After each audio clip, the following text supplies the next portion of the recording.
Chicago didn't even blink when Angel Reese was traded. No hesitancy, no drama, and no second guessing. A franchise is moving on from one of the most well-known names in women's basketball on a calm Tuesday morning.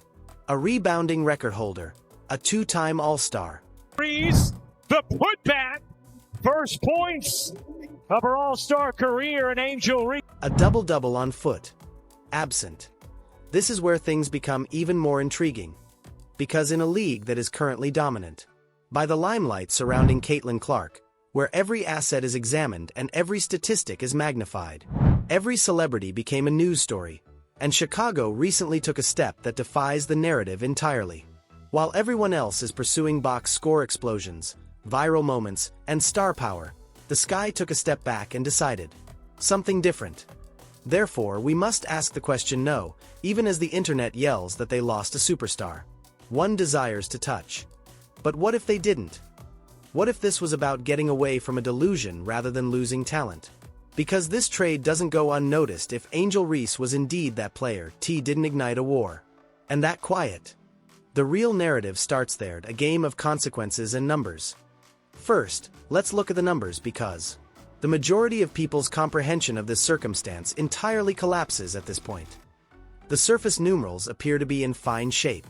That is accurate. All-star honors, double-doubles, and a rebounding record that will likely last for years. It's just short, and a rebound for Angel Reese now. Been with the program with Puerto Rico for a very long time. Angel Reese seems like the perfect player to develop if you're just looking at a stat sheet without any further information. A franchise. Let's examine the stat sheet in more detail. In 2024, Angel Reese's field goal percentage was 39%. 39%. For a post player whose whole strategy is to play around the basket, someone who isn't asked. Instead of being asked to pull up from mid-range during a transition, she was able to generate her own shot off the dribble from the outside, being required to do nothing but work efficiently in regions of the floor that are 8 to 10 feet from the rim. Every film room in the league should be alarmed by the number of 39% from the field. Reese's admirers cited her push to raise it to about 42% in 2025 as a sign of advancement and growth, as an indication that the trajectory was heading in the proper direction. Indeed, 42% is superior to 39%. However, it remains a percentage that instructs all of the league's defensive coordinators on how to defend her. And all of them were aware of. In both seasons, her three-point shooting percentage was close to 18%. Not 28, which is still too low for a forward in the modern day. Not 22, which would at least make defenses reconsider. 18%. That figure is remarkably consistently low. That it ceased to be a vulnerability and turned into a tactical advantage for rival coaches. You just didn't need to show respect. Her past the arc never. Every possession allowed defenders to take a full step inside. She touched it from a distance. Just wait while the paint gets clogged. She had no intention of punishing you from the outside. Right away, Angel Reese with her first assist to Williams. Every night, defenses responded to the tremendous amount of data. However, here is the piece that actually unravels the rebounding record. I want you to take a moment to consider this because it completely alters the story surrounding her. Most renowned statistical accomplishment, significant percentage of those record-breaking rebounds was a direct result of her own missed strokes. She would position herself in the post, grab the ball, and rise for a challenged look close to the basket, missed it, and then caught the rebound as the ball bounced off the iron. The box score recorded that as a rebound. The wasted possession was not recorded. The interrupted offensive rhythm was not recorded. T failed to record the fact that the Chicago's offense effectively had to reset, reestablish, and get ready for another drive while the defense began at the beginning. To get back to the same place, 2 items must be consumed. Every night. Game after game, a whole season of it, and beyond the illusion of rebounds and missed shots. She was just not improving her teammates. Cutters were not actually passed out of the station. Improved positions. There were no pick-and-roll readings that led to guards leaving screens with open looks. She didn't make any choices that would have made the game easier for other players. There was a player in the skies who required additional opportunities, touches, and possessions in order to provide a more efficient. One sequence is produced by the player. And as a result, the team was suffocating. They were not growing. They weren't in style, as the all-star choices piled up. They were slowly drowning. Angel, what has the experience been like for you so far in your first All-Star game? Man, it's been great. And the win column fell silently. Now apply all you have learned about those 2 Chicago seasons. And compare it to what was going on in Indiana at that very moment. Caitlin Clark entered the. As a rookie, he shattered 62 WNBA records. Here comes Clark. How will she go for history? There it is! The all-time leading scorer in women's college basketball. 62 distinct records in one season. For the first time, the Indiana Fever qualified for the postseason in 9 years. This is what distinguishes statistically productive players from truly exceptional ones. Every player in Clark's vicinity improved as a result of her presence. Kelsey Mitchell changed. Participant.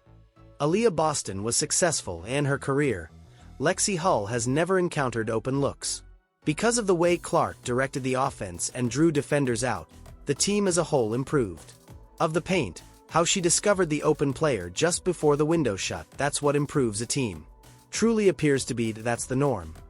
And when compared to that benchmark, the difference between what Clark was. There was a significant difference between what Reese was delivering in Chicago and what was being delivered in Indiana. The area was a canyon. In the WNBA era, leadership contrasts with noise. However, even if you disagree with the basketball analysis, even if you think the efficiency figures were deceptive or that Reese's roster was just too damaged for any, even with just one player to save, this trade is still unavoidable due to the off-court schedule. Due of the basketball issues. And the issues in the locker room were not distinct. Month after month, they exacerbated one another until the became unmanageable for any front office. Return to the opening match of the 2025 WNBA season. Indiana's first night. Prior to the start of the new year, not a single significant basketball stretch had been played. When Angel Reese made a public claim that she had experienced discrimination while playing the game. Obviously, there's no place in this league for that. I think the WNBA and our team and our organization has done a great job supporting me. That claim was taken seriously by the league.